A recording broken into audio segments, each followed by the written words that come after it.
Yenangano karakori sananda manyangala modi chano fungu misi jesi yetonta.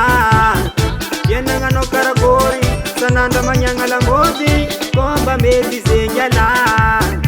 Isananda no mitari jadiat siara kwe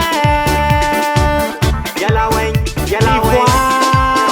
Livoan bet maitanya fakwaise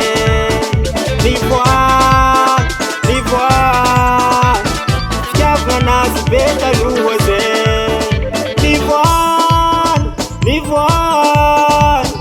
Javana beta luwaze Azananga na la elis ko sami pule nga zengi titara na neng nangar kafara iye asano pa na itanya pa zeng na via no jonyova ano iwe sha bantareno pinanto ni mama mama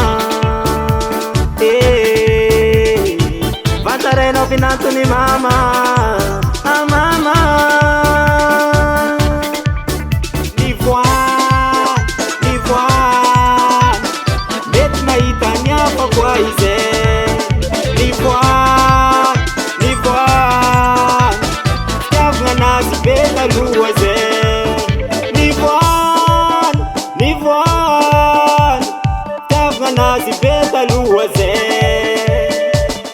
Yenangano karakori sananda manyangala modi chano fungu misi jesi yetonta.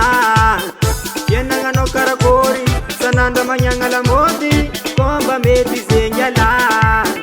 Livoan bet na itanya pa kwaise